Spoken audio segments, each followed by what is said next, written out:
Hi everyone, good morning. I am here for number 5 of my I Survive, the sinking of the Titanic read aloud. My dog Roy is a little tired. I don't know if you can see him. He's very pooped. I think he slept soundly last night, but it's early for him. So I just wanted to recap. So we're going to be reading 9 and 10 today, chapters 9 and 10. So where we left off, George had quite an evening. He had snuck down to the first class baggage hold in search of a mummy. Instead of a mummy, he encountered a thief who stole one of George's prized possessions, a Bowie knife that he always carried with him. And George was very afraid that this thief was going to do something to him or steal the key to his cabin and somehow get in with Phoebe and Aunt Daisy, and George was very afraid. And then suddenly the ship seemed to shake and they were knocked down, and George was so happy because he was able to escape from the thief, and he ran back up to the safety of his suite in first class, and he was feeling really good. But then he realized something wasn't right because the engines of the Titanic had gone quiet, and when he went to investigate out on the deck, he saw that people were laughing and playing and that the decks were covered with snow and ice, and he heard that the ship had struck an iceberg. But everyone said, "Don't worry about that. Everything's fine. Of course, the Titanic is unsinkable. We don't have to worry about anything." So George felt better. He went back into his cabin. He snuggled up, and but he still had a little bit of feeling of unease. Why weren't those engines starting up again? So that's where we left off. And here we go with chapter 9. So he'd heard a knock on the door at the end of chapter 8. It was Henry. "Hello, George," said Henry. "Can I speak to Mrs. Key, please?" Henry wore his usual polite smile, but his voice wasn't jolly. "What is it?" said Aunt Daisy, stepping out of her room. "So sorry to barge in like this, ma'am," Henry said, "but there's been an incident." Aunt Daisy glared at George. "I'm so sorry, Henry," she said in an exasperated voice. "My nephew here just can't seem to stay out of trouble." "Oh, no, ma'am," Henry exclaimed. "This has nothing to do with George. It's the ship, ma'am. Seems we've bumped an iceberg. I'm sure the captain is just being cautious, but he wants everyone up on deck." "It's after midnight," Aunt Daisy said with a laugh. "Surely the captain doesn't expect us to appear on deck in our night clothes." "No, ma'am, it's very cold outside." Henry walked over to the dresser and brought out 3 life jackets. "And you'll need to put these on too, over your coats." Aunt Daisy stared at the life jackets as if Henry were holding up clown costumes. "Henry, I'm not taking the children out into the cold for some kind of drill. Has Captain Smith lost his senses?" "Of course not, Mrs. Key," Henry said. "Now, if you could just get yourself and the children ready, I'll be back in just a moment to see if you need any help." He left them alone. "All right, George," Aunt Daisy said. "I guess we'll have another adventure to boast about when we get back. You get dressed, I'll get Phoebe up." Aunt Daisy went to Phoebe's bed, pulling aside the curtains. George heard a gasp and he rushed over. Phoebe wasn't there. "Where could she be?" Aunt Daisy exclaimed. A cold feeling crept up George's spine. Phoebe, his guardian angel. She must have woken up while George was gone, and now she was somewhere on the ship, searching for George. He took a deep breath. "I went out exploring," George said, "after you went to bed. I didn't think Phoebe would wake up. She never does." "So she's out there looking for you?" Aunt Daisy said. George nodded. "She doesn't want me getting into trouble." He kept his eyes glued to the floor. Aunt Daisy should be furious with him, and Papa was right. George had no sense, not one lick of sense. How could they ever find Phoebe? But then George had an idea. That lemon drop he'd found in the hallway. Could it be? He ran out into the corridor, which was still empty. It seemed Henry wasn't having much luck getting people out of bed and up onto the deck. George ran a little ways down the hall. There!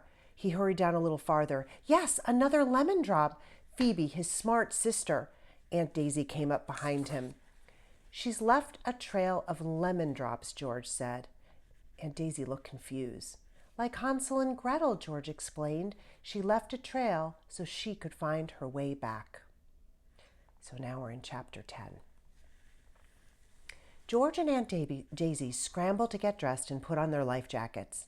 Aunt Daisy brought Phoebe's warmest coat, and George carried the extra life jacket. They'd quickly find Phoebe and head up to the boat deck, and tomorrow morning this would be a big joke to laugh at over breakfast. George thought that Phoebe had gone to the promenade deck. That's where that she'd been woken up by the commotion with the ice, and figured that George had gone out to see what was happening. But when they got to the main staircase, they saw that the yellow glints were headed downstairs, not up to the deck. George's heart sank. Phoebe had headed down to the first-class baggage hold because she had to have known that George would want to see that mummy. Of course she'd known. Phoebe could read his mind.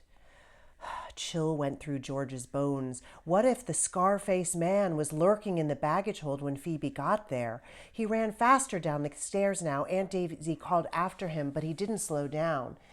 But when he got to G deck, there was a gate stretched across the doorway.